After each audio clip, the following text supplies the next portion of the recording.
Welcome to the Black and Green podcast. It's your go-to place to find the latest high-quality, all-natural products created by Black artisans. Hosted by yours truly, Dr. Kristian H., the founder of Black and Green. We'll discuss all things health, wellness, self-care, and of course, self-love. This podcast features a refreshing lineup of guests, from entrepreneurs and artisans to holistic lifestylists and clean beauty experts, and a plethora of other innovators within the wellness industry. Join me as we learn from the best of the best. Hi. Hello. Thank you for joining me. The way I like to start my podcast is by asking a question. I have a personal ethos of be happy, be healthy, be free. Out of those three, do one stick out to you more and that you're more relating with today at this moment? Oh my God, they're all so good. I like be free, be free. I think that's my personal, as best as possible mantra. So yeah, be free. Describe what be free means to you.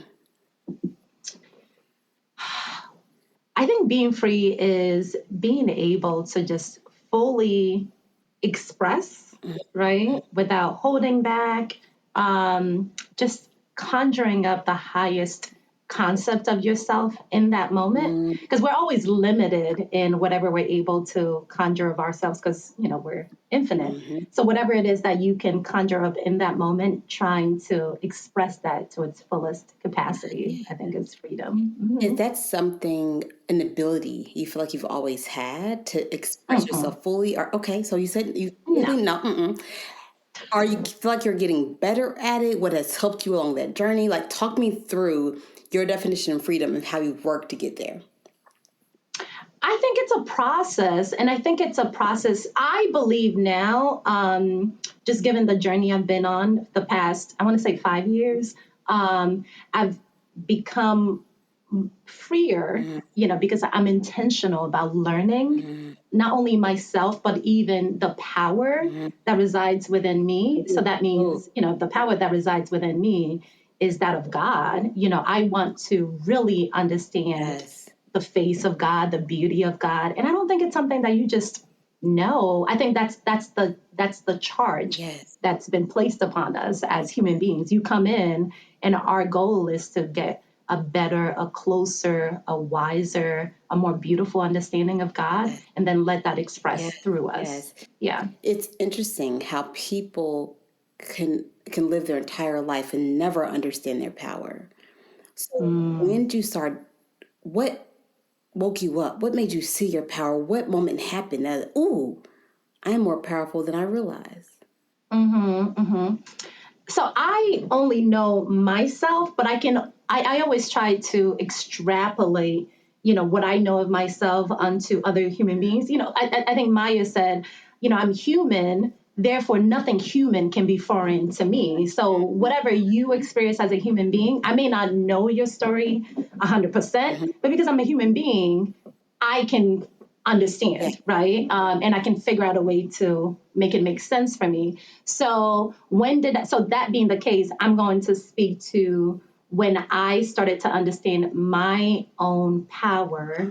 I think we all have that sense that you really are doing you're not doing enough. You're not living the way you should be, right? That's the God in us. It's always whispering to us. We know that because we hear it all the time, but we ignore it, right? Because we're either trying to fit into a mold, or you're trying to get there faster, or you're trying to, just to do something that perhaps seems to make sense for the moment.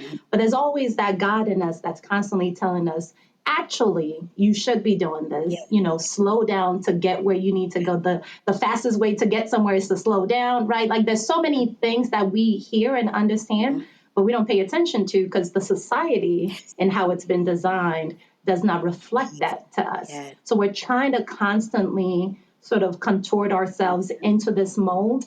But I do think there's a moment when God will demand to be heard, right? And for me, it was probably 5 years ago when I just had to leave my job in corporate America because I could not stand to be there one more moment I mean, I was in management consulting, meaning, I work for a consulting firm, you are placed on projects, and in between projects, you are on the bench, so to speak, meaning, just you get paid to look for your next project. So I was on the bench for probably about 6 months. So I'm saying that to say I wasn't even doing anything other than getting paid to look for my next project. And even still, the God in me was like, nope, you got to go. It's not enough. Like, you need to go. So I think there comes a time when, you will be sat down. And I don't know when that is for anyone. And for some of us, we may just decide to never listen to that. And I think that may be where anxiety comes in, depression, and we don't quite understand what's going on.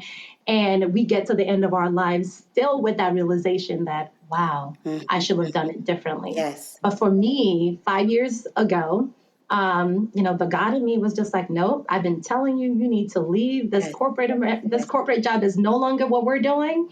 Go start this new assignment. And I had to leave. I had 3 kids at the time. I didn't have another income coming in. I had to go start my own venture. And that was because, it was time. Yes. So, Yes. yeah. So tell me about the venture that you started on 100% faith. 100% faith. So MBA Growth Partners, we are a management consulting firm, kind of pulling off of what I've done all my career. And management consulting, what that means is, as a consultant, you are working with, principals within organizations to help them define a strategy, and then help to implement that strategy within their organization. So my clients were Fortune 500 companies, government agencies, really large enterprises who were looking to bring about a new product, a new service, transform their organization. So I was really working within a team to help organizations kind of work towards their next milestone. And I decided to leave to start mine because I've always had the calling that I needed to work on a smaller scale, work with Black owned businesses, small, medium sized enterprises to really realize their potential as well. So the same skill set of working with organizations to envision a better future and then helping them put in place the playbook and the infrastructure to execute. That's what we do for Black owned businesses. We just help them not only hold on to that vision and the dream that they have for their brands, but then put in place the systems and the infrastructure to help execute it. Wonderful, wonderful. So it's interesting. It's the same type of work that you were doing already, but being called to do it in a different way. It needed to be more meaningful. I needed to be in service of a specific group of folks. And I'd always known that I'm Nigerian. So when I went into business school, my goal was always to work within the entrepreneurial ecosystem, to really help grow that as a way for people to get out of poverty, to really tap into their individual strengths as well, build a nation. So after coming out of business school, I decided to go into corporate America just because I had 3 kids. Somebody had to feed these kids. But 10 years into it, the voice just got so loud that I was, it was time to go. I needed to go revisit the intention behind, the mission, and not just be of service to getting paid and, existing, but really fully honoring, and serving the people that I was meant to serve. Yes, yes. A question I'm going to ask might change the direction of the conversation a bit. You mentioned how you had one salary. Yeah. So at what point did you make the decision to walk away from the father of your children, and how did you make that? How did you wrap your head around that?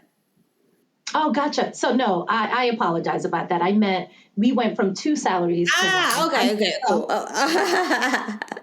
No, I'm still with the father of my children. So he was the sole breadwinner at that time. even though now he's now joined the business. So now we work together. Okay, perfect. So how was navigating that? Navigating two payments coming into one payment. There was the support behind that. Was there resistance behind that? Like, how did you navigate that in the household? I think so. Once again, when it's time for you to heed the calling, the voice is so loud, and you, when you're trying to fight against it, you become so miserable. So there really wasn't as much of a negotiation versus this is It the is what next it step, is. right? It is what it is. We just gonna have to figure it out. And we did talk about it, but I think it wasn't a matter of should should I do this versus what is the process of doing it. So I took a leave of absence for about 3 months the first time, just to see how we might sort of scale down our expenses and test out the ability to live off of one income. And then when that was working well, took another leave of absence for another 3 months, and things were good. So after 6 months, I then officially, resigned from the organization. What was interesting though is almost immediately you realize that you actually don't need as much as you think you do to survive. And I don't know what it is, either because you tap into your abundance mindset, all of a sudden things just happen, or maybe you really do course correct, and scale down your expenses in a way that you can make it work. But I didn't notice any great difference between two incomes versus one, Oh, right? I never really noticed it. We just continued to exist. So yes. it just worked. Did you Hmm. make any intentional cuts? Or like, okay, we don't need that. I can release that. I can let that go. Did you consciously do that? Or was it like, we're on this one, we're going to see how we can make this work? I think it was more, we're going to see how we're going to make it work. I probably should have been more intentional, than we were. Um, but almost the reason why I decided to resign after 6 months is because when you are ready to step into your calling, they talk about how the universe conjures up, and really just decides to support you. My community gave me contracts. So I pretty much stepped out of corporate America into contracts that I was able to execute. Okay. So that's probably another reason why it didn't feel as much like we were cutting back. We were just really Yes, adjusting to yes. being new business owners. You Yeah. said something amazing. The community supports you. So the beauty of Hmm. having a community. How have you built your community? How was it formed? Kind of how'd you create it? Or how'd you recognize it? How do you see it? How do you serve it? Yeah. I think that's probably the part that we don't pay as much attention to. And I wasn't paying that much attention to it either because, the playbook was always go to school, get a job, And and work you'll be good, right? on Almost, to the detriment of your community. Like, you don't need those people, just focus, focus on getting the job, go to work, and that was it. But as I was getting ready to really make this transition, I went through a program called, it's a leadership program, and it's called Leadership Montgomery. I'm in Maryland. So they have that program in our county where, you and leaders from all various sectors, public sector, private, nonprofit, there's about 50 something of us. And it's a year-long program where you get to know each other, you get to know the county and different types of businesses within our communities. But in that year, I was expressing to my newfound friends and colleagues that I really want to follow my calling and do my own thing. And they all rallied against me, around me, and said, yep, this is what you should do. You can do it. And to be honest, those first few contracts came from my Leadership Montgomery Oh, classmates. wow. And then from there, I was able to not only understand the power of community, but I then felt confident enough to tap into my friends and my family and other networks from grad school to let them know this is what I'm doing. And I think just over time, I was able to really understand the power of community. but I didn't start out Yeah. understanding it. It just Yeah. happened by way of my experience. Mm-hmm. That's interesting. It's not something that is publicized or encouraged even. Go to school, work hard, get a job, work hard at that job, and work up the ladder. Mm-hmm. It's kind of the process that's taught to us, not Mm-hmm. supporting your community, not, Mm-hmm. and something I'm learning or falling into is like, the better I serve my community, the better they serve Mm-hmm. me. Yeah. So it kind of goes in both directions, that if I need support, I have to make sure I'm giving support.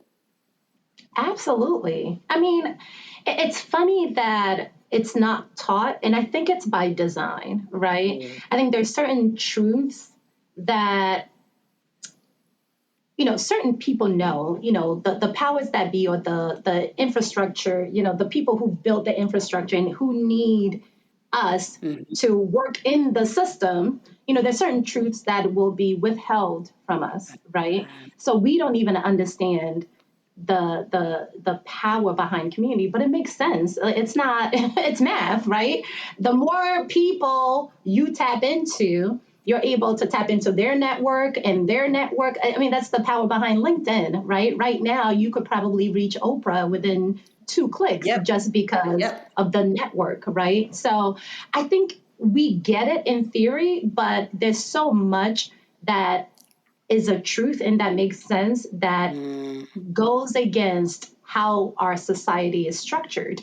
And I think it's by design, because we're meant to kind of be in service to the bigger system and not necessarily in service to ourselves and our calling. So, Once you understand that the powers that be, it's in their best interest to make us mm-hmm, feel like our biggest dream is to work on their stuff, mm-hmm, to work on their jobs, to do what they ask us to do, and they're going to pay us well, and we can get our pension, and it's designed to make us feel that and think that. I often even say, in some ways, I'm still working through my feelings on this, but the impacts of college and kids going away from home.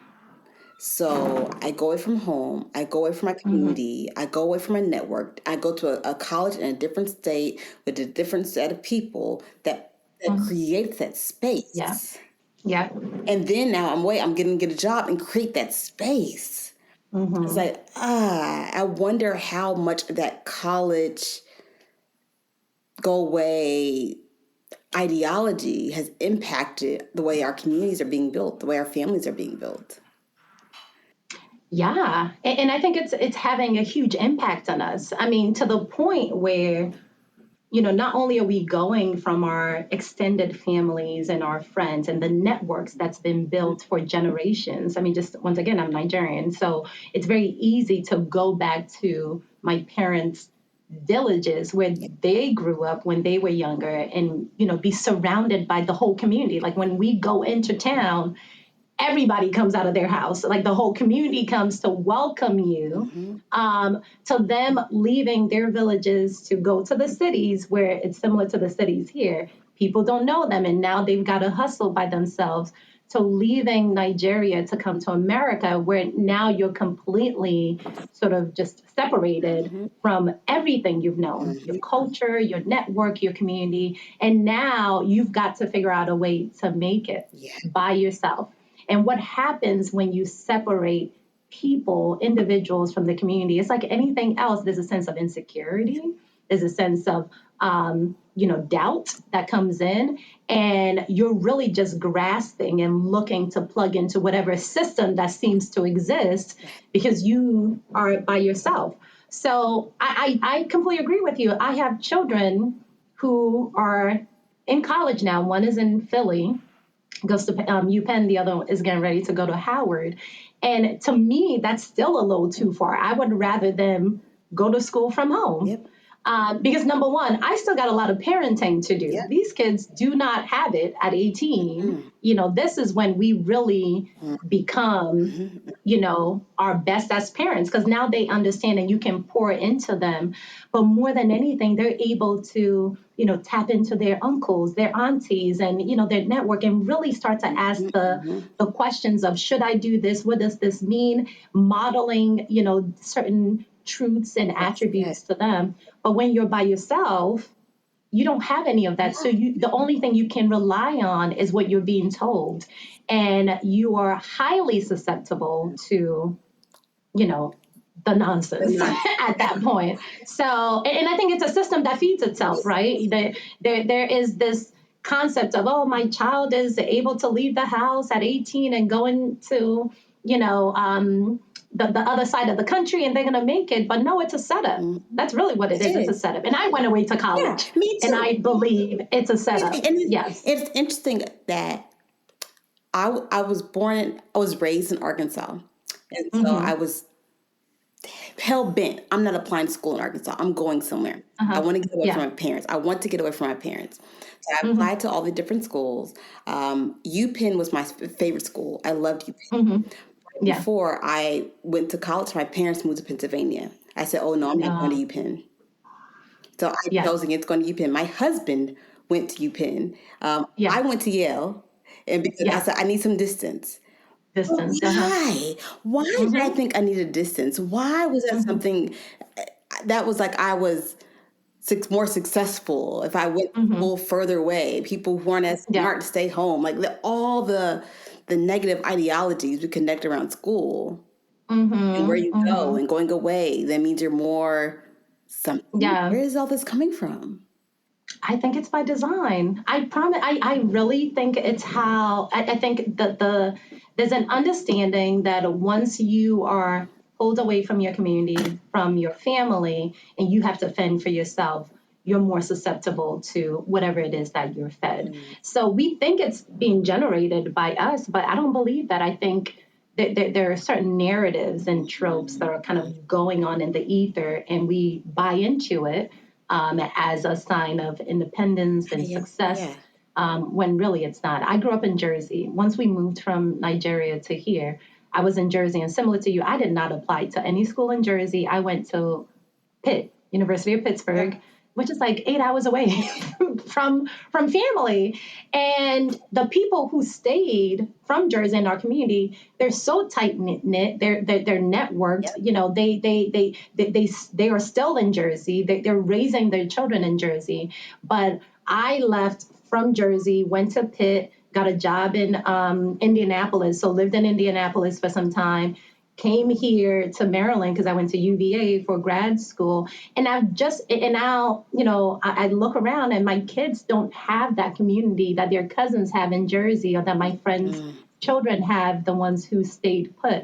And I could see that there's a huge difference. That's a huge price to pay for wanting to feel independent, when you could gain so much more from the collective wisdom of your community, the support, the sense of grounding. You can't truly take flight when you're feeling sort of, unattached, when you're not rooted. And that's what community does, is it allows you to root. And in being rooted, you can then express, right?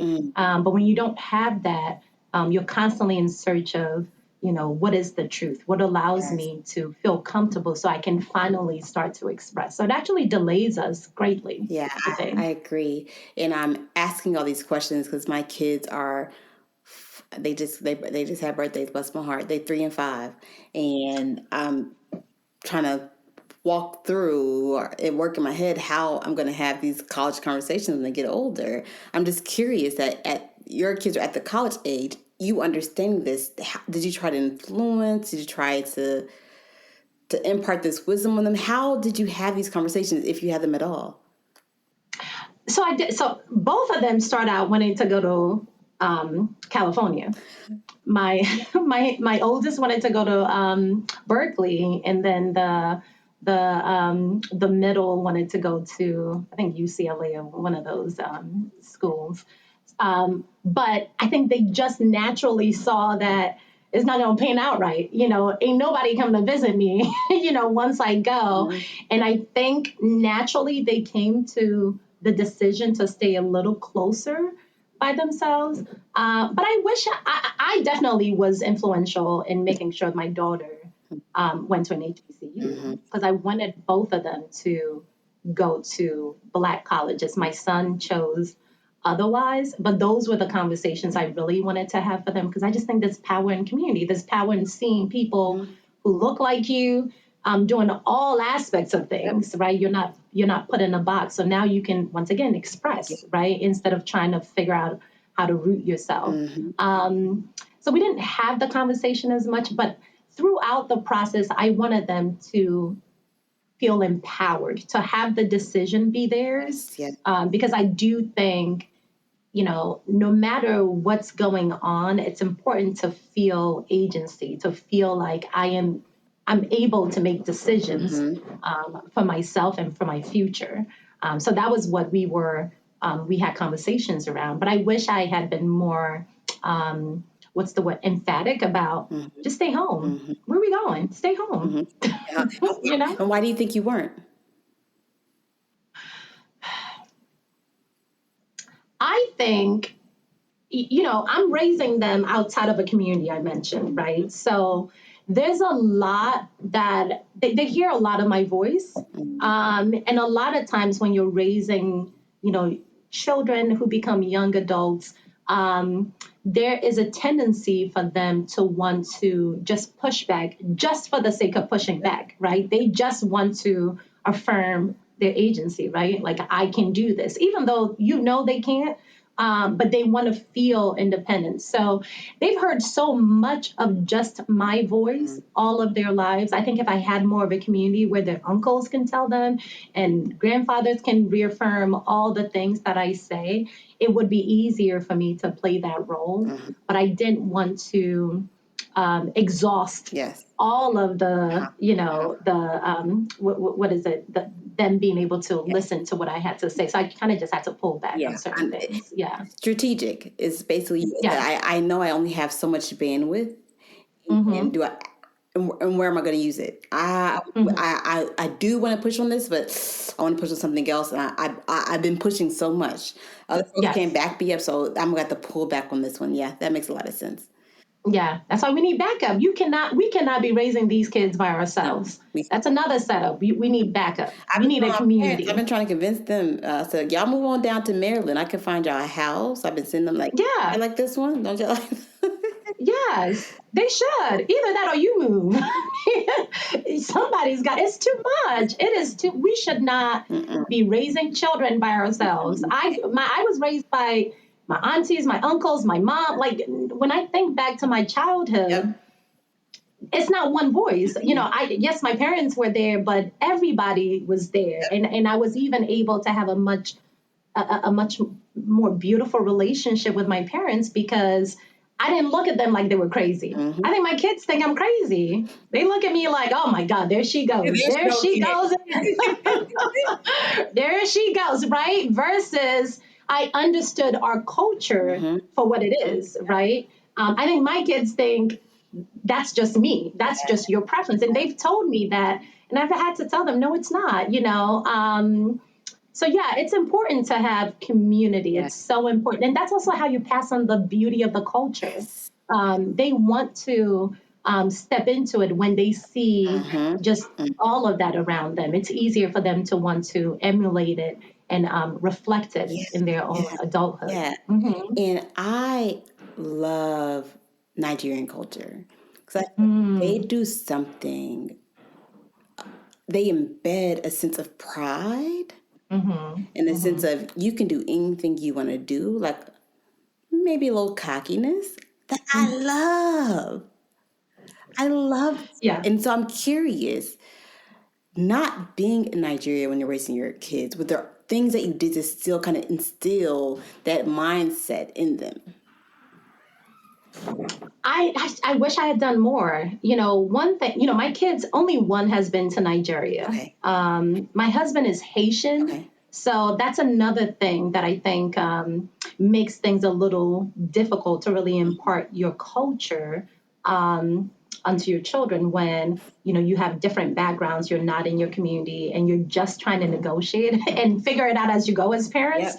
Yep. So we were just trying to survive, right? Not allow these kids to take us out on a day-to-day basis. So I wish we had done more. Particularly, I wish we had sent them to Nigeria so that they could even see and feel and experience it firsthand.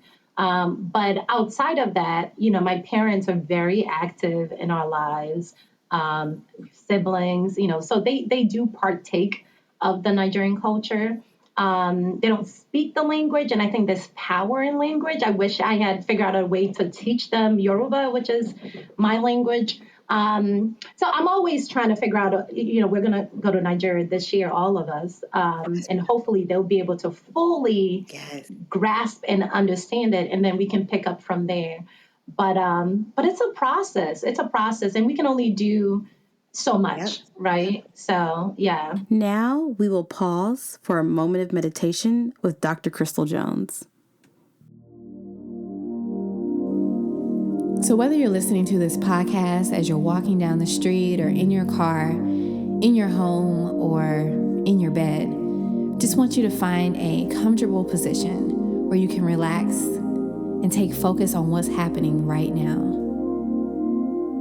And as we do this, I want you to focus on your breath, focusing on the fact that your answers are always in your breath, feeling your breath, not judging it, but experiencing what it feels like.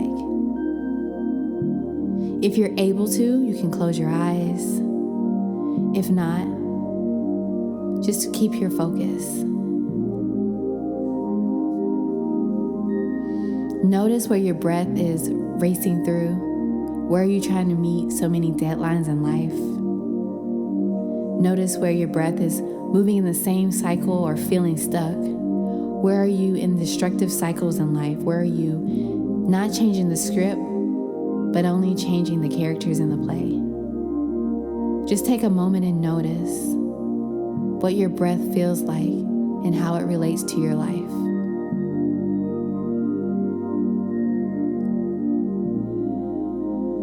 Deep breath in.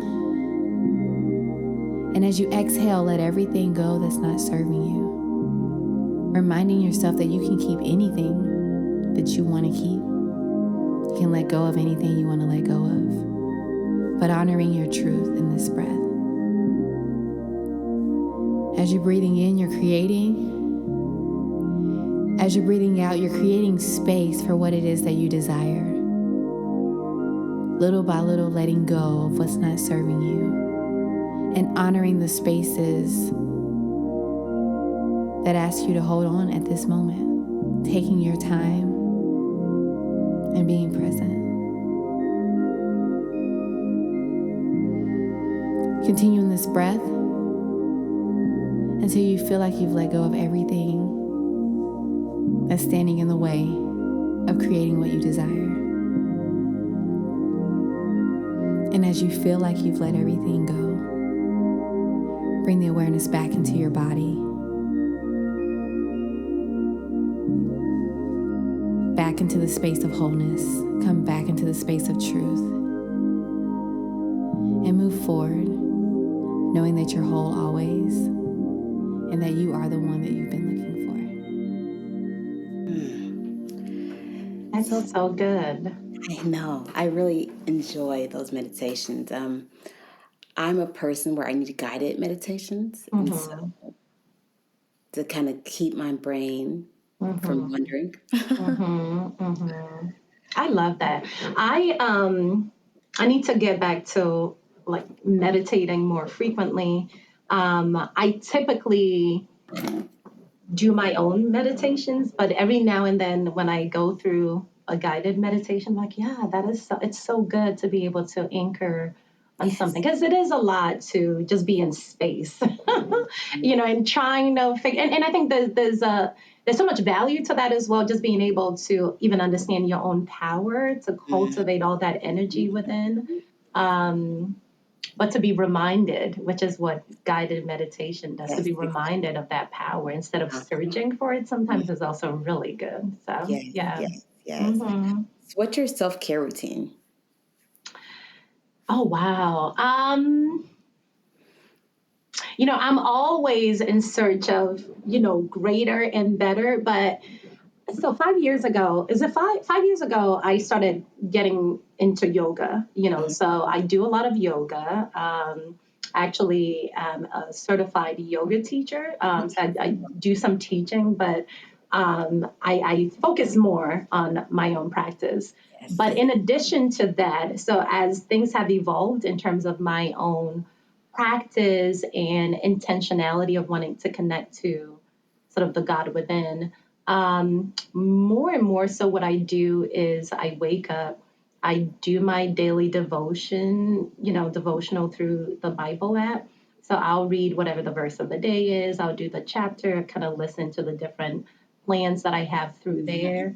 And then I'll either pray or meditate, mm-hmm, mm-hmm. on my knees or sitting down. So, and to me, I call that self care because a lot of times we'll wake up with a fog in our brain or in our mind, or we're tired, there's doubt, there's confusion.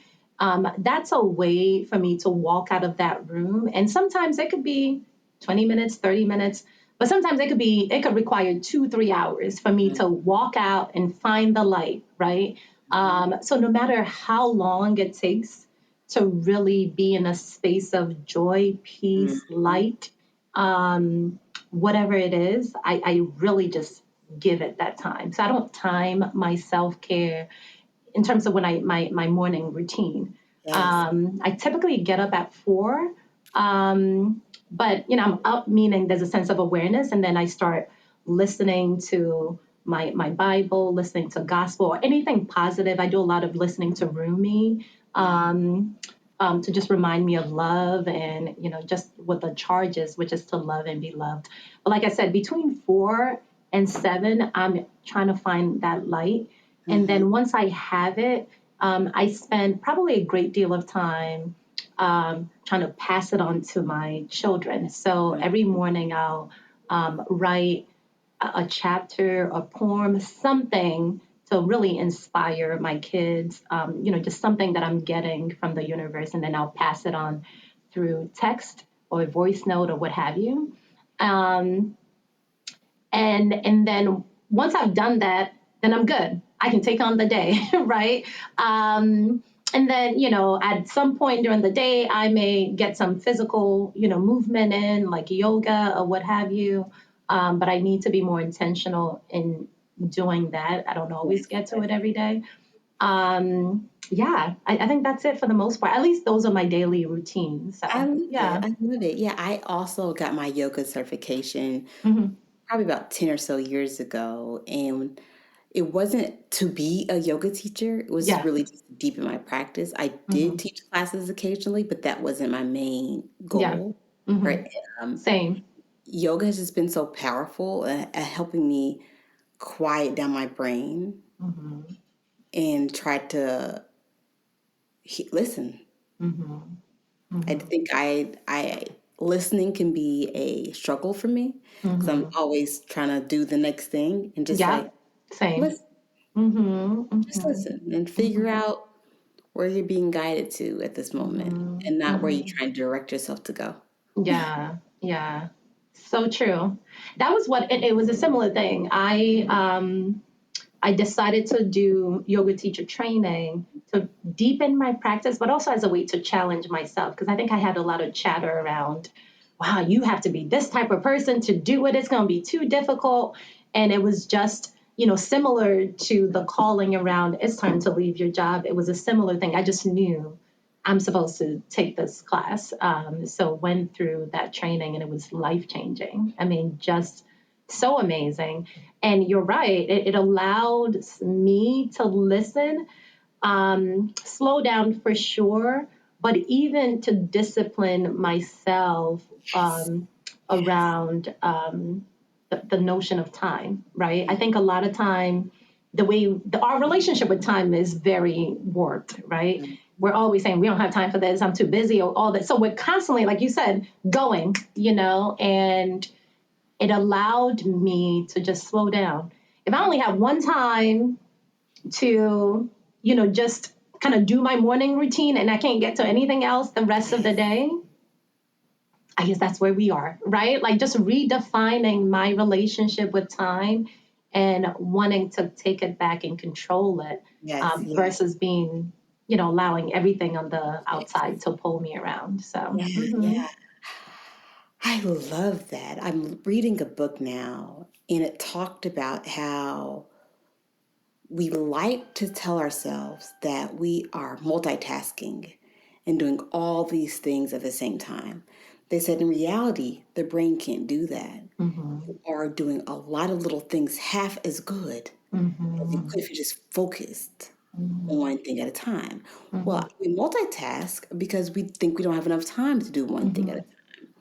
And so this book challenged you, try to only do one thing at a time. When you're driving, drive. Try not to turn on music. Just look out the windows. Be present. What do you see? What do you smell? What's flying by? Be present in that moment. When you're eating a meal, eat that meal. Don't pull out your phone. Don't pull out your computer. Like, don't be on. Like, try to force yourself to be present. yeah, yeah, And it's been an interesting challenge that I'm challenging myself to yeah, be present in moments. The beauty of running my own company is I get to make my own schedule. yes, yes. So because of that, I can be conscientious about how I spend it. Oh, let me tell you about something that stuck out to me. So I love playing games, and so a game I played when I was a little kid was Mancala. So I saw the Mancala at like I got it real cheap, and I said, "Oh, I'm going to teach my sons how to play it." Me and my sons, we've been playing Mancala for like the last couple of years. They learned a lot earlier than I learned how to play it, but we've been having fun with it. Yeah. One day, my son said, Mommy, can we play Mancala? I said, absolutely, baby, we can play. Go ahead and pull it out. While he's playing, I'm looking on my phone.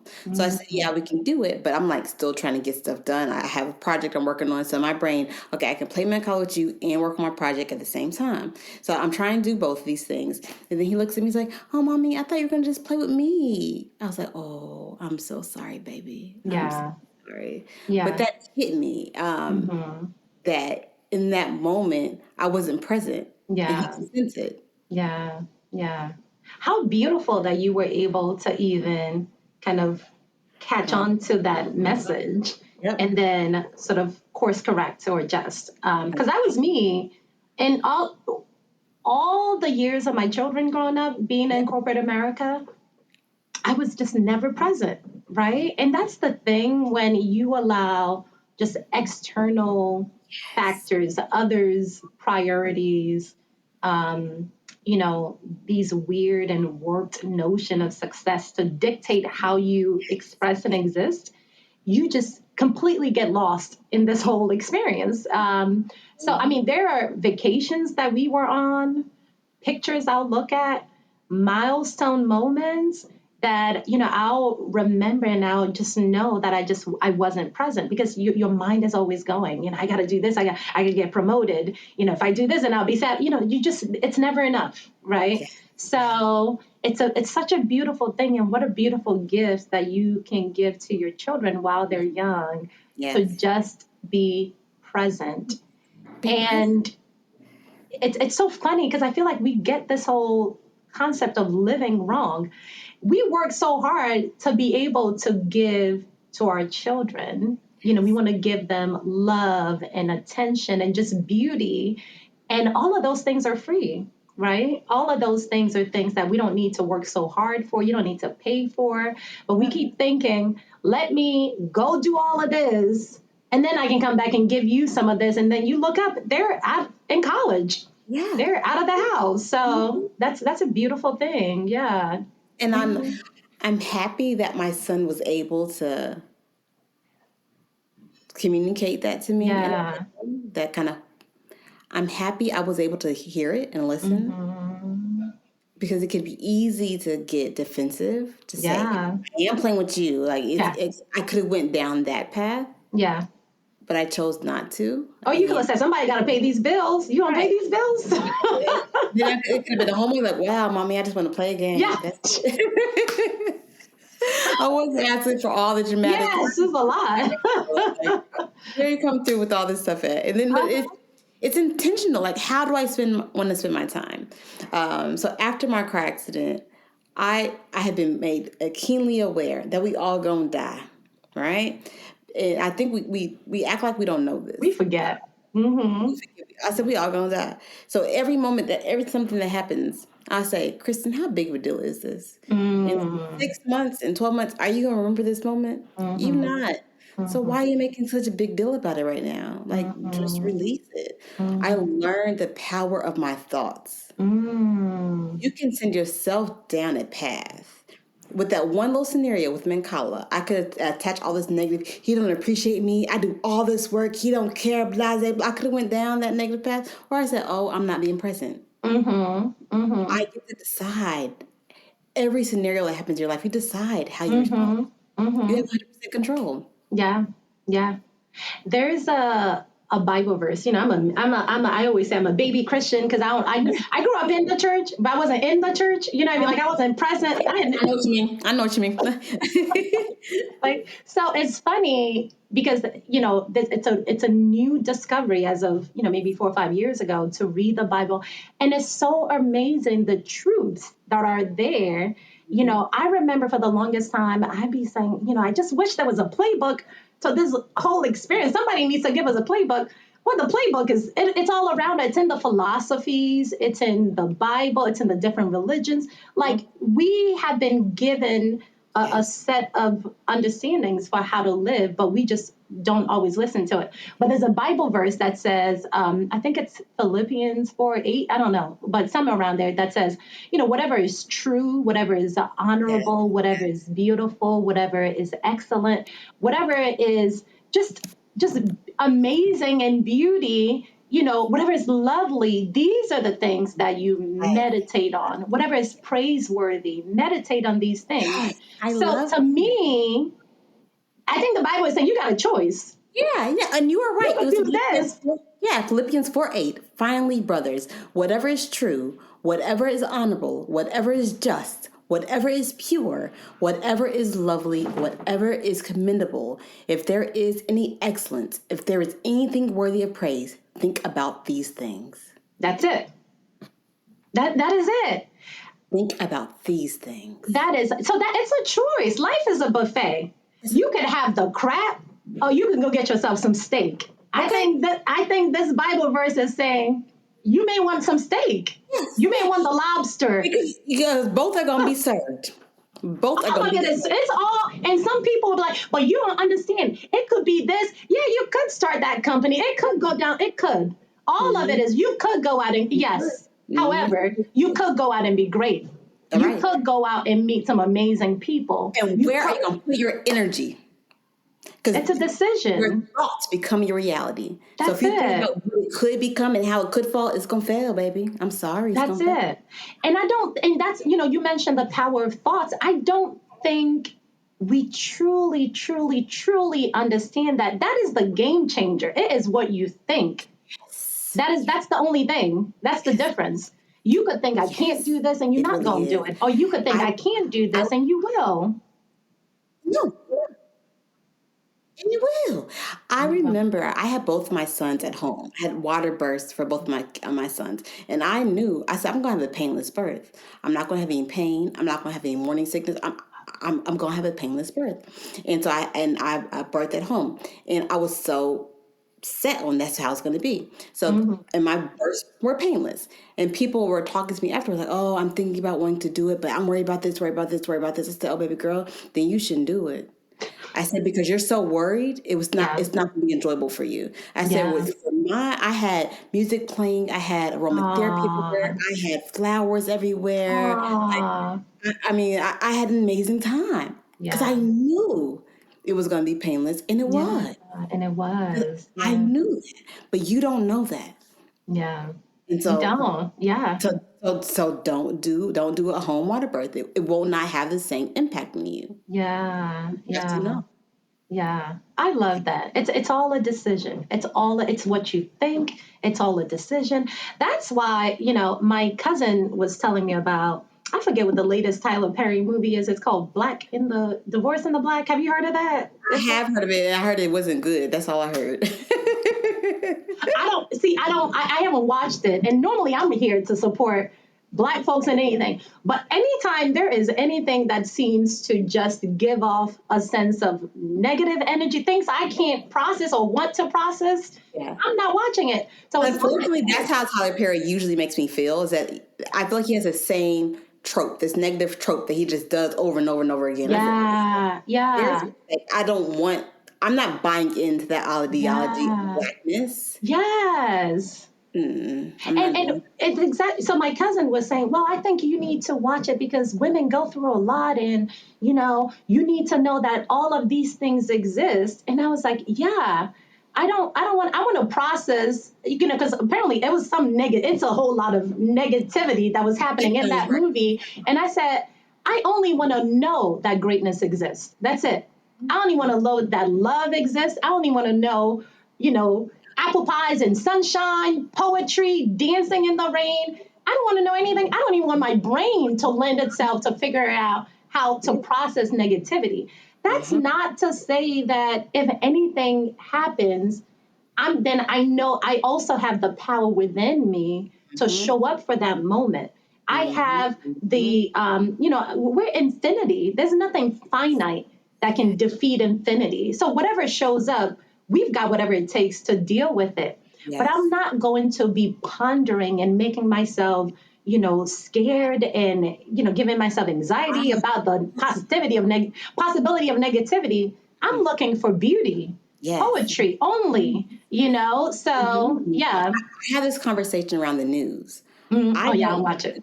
I don't I don't watch the watch news. it. Neither do I. I have no idea what's going on. I don't watch news. And people tell me, all people, my mother, it's like, you don't know what's happening in the world. Blah, blah. I said, Mama, that's okay. I don't know.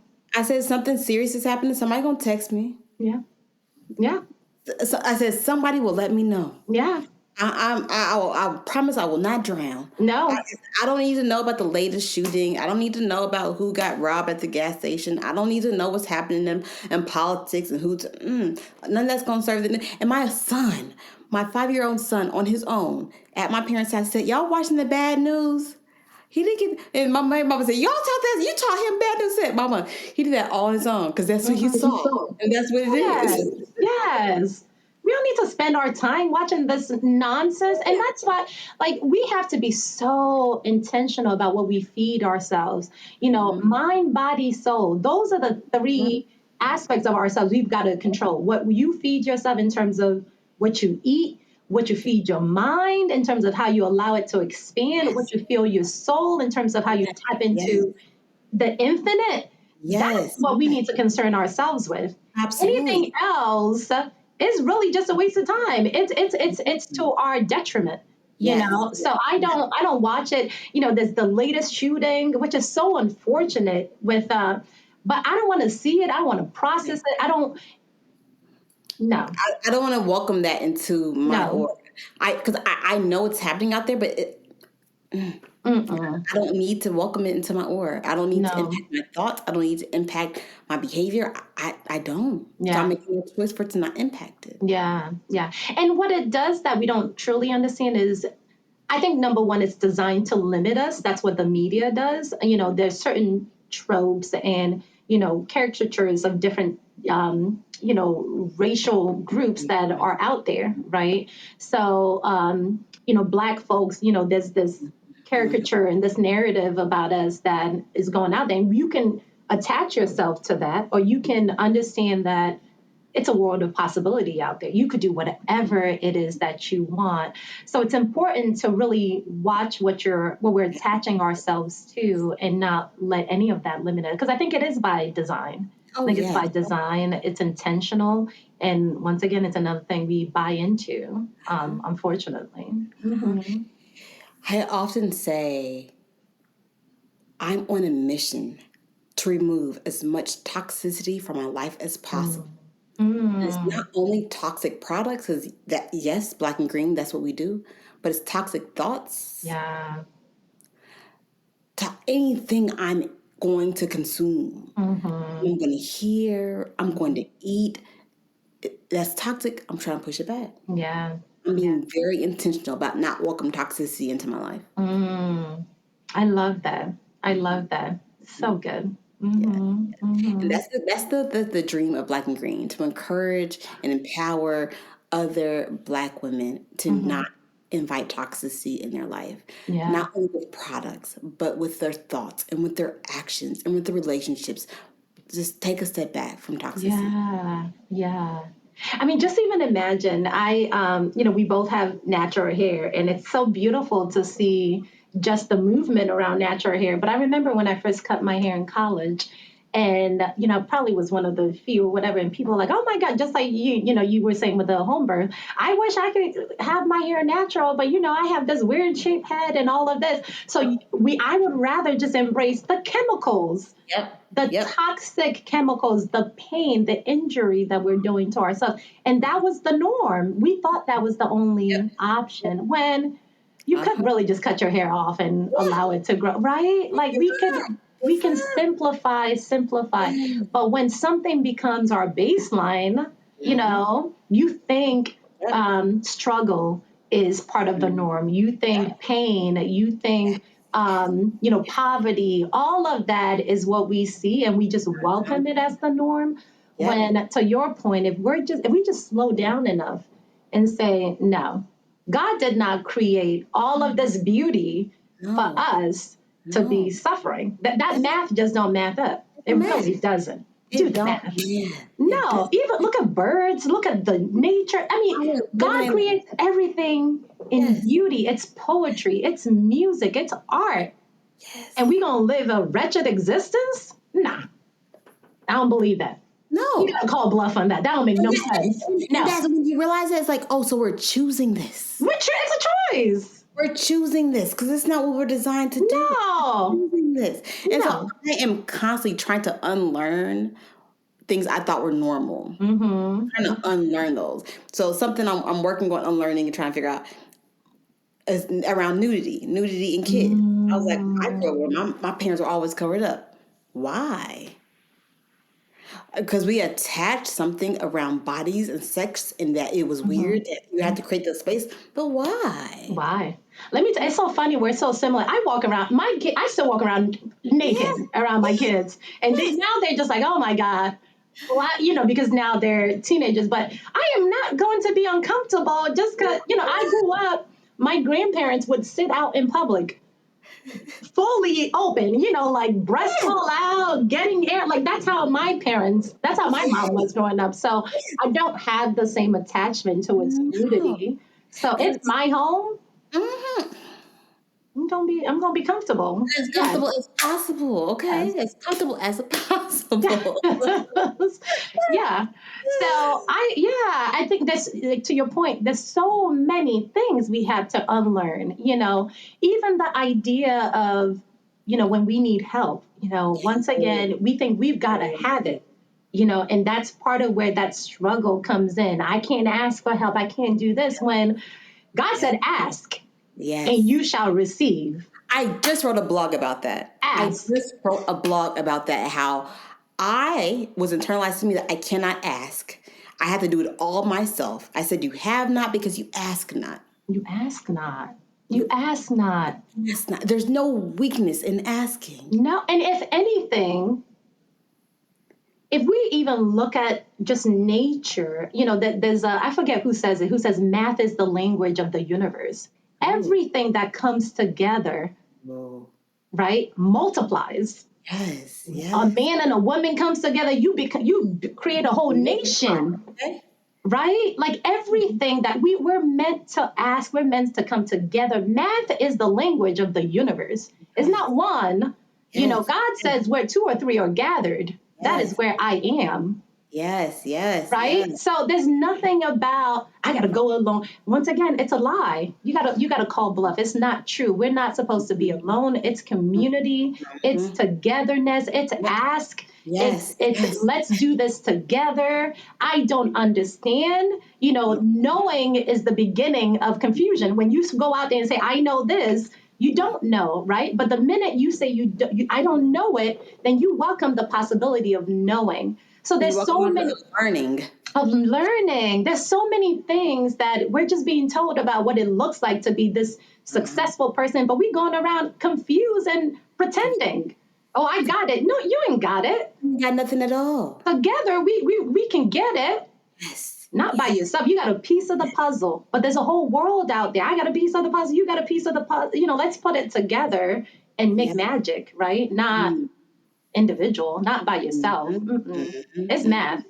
Mm-hmm. I love Mm-hmm. that. I love that. There's so much power in community. There's Mm-hmm. so much power in community.